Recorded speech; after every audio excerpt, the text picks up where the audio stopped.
Well, here we are. The moment we've all been waiting for. Jujutsu Shenanigans just dropped one of its biggest updates in a while. And when I say big, I mean big. This update actually surpassed TSB's peak active player count for the first time ever. That's huge. And here's why. This update comes with 2 brand new characters and a bunch of crazy good additions that shake up the game in all the right ways. So, let's not waste any more time. Let's dive right into it. New item. Sniper rifle.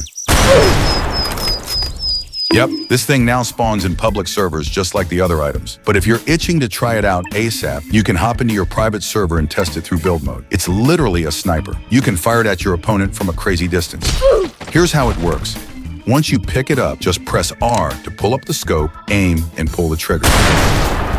That's it. Super simple. And honestly, a fun little addition to spice up matches.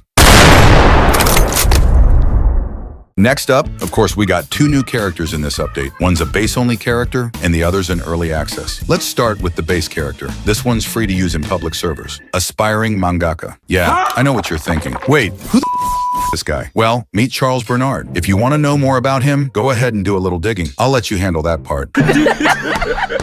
Now, showcase time. Let's check out what this guy can do. Let's start with a special move, Clairvoyance. This one's pretty interesting. It puts a mark on your opponent that lasts for 25 seconds. While that mark is active, you can press R every 4 seconds, and it'll force your opponent to dash, burning their dash cooldown in the process. So what's the point of this move? Well, it's actually pretty strategic. You can use it to break their combos or even cancel an attack if you time it right.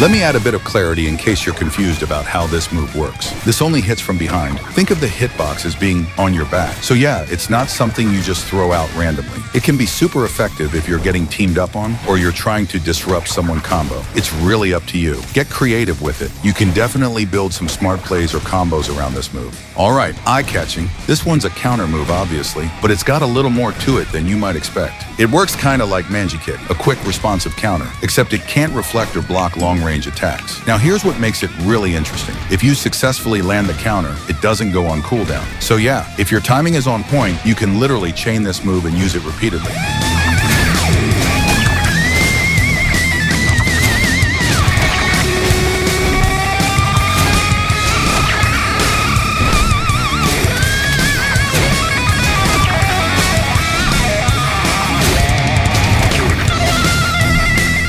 And lastly, the Awakening. Just like with other base-only characters, this one's a one-shot attack move. For this character, it's a counter-type Awakening. If you manage to pull it off successfully, you're in for a crazy finisher.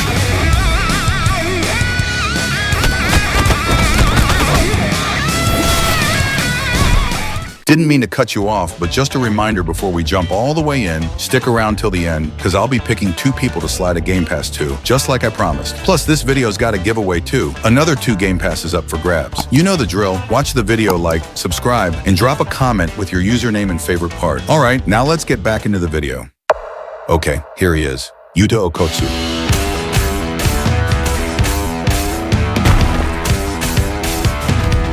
Special move, Rika. Press R to summon Rika, and she'll stay by your side and fight alongside you. If she starts drifting too far away, you can tap R again to call her back to your side. And if you want to despawn her, just double tap R. You'll see more of this Shikigami a little later in this video.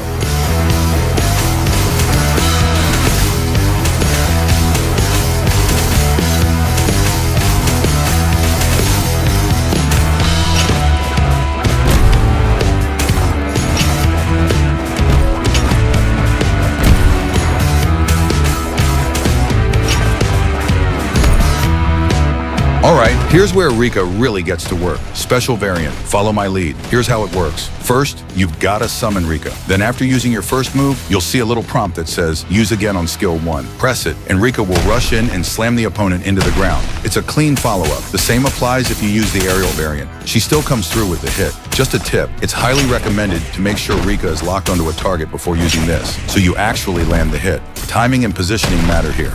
And yes, it has a finisher animation too.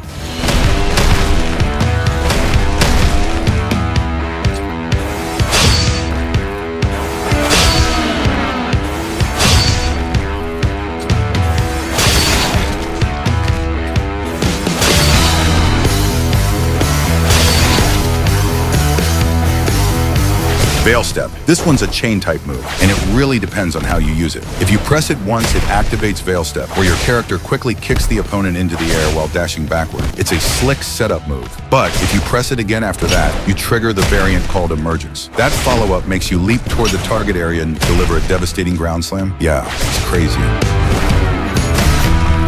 Next up is Revolve. It's got a similar function to the previous move, but with a different feel in its execution. Press it once and you'll strike the opponent and launch them into the air. Then, if you press it again, it triggers its variant, Lethal Edge, where you stab the opponent straight down into the ground. Well, it comes with a finishing animation. And yeah, it looks dope. Bonus tip, if you're falling from a high place or coming out of a wall run, pressing it mid-air will automatically trigger Lethal Edge, slamming you straight down into the ground. So far, these are the major pieces of content added in this update. The rest, mostly game balancing, a few minor reworks to some character moves, like Heian Era Sukuna's Incomplete Shrine.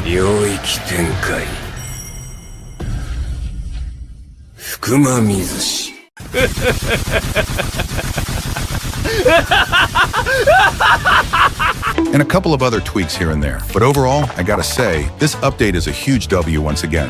The devs really snapped with this one.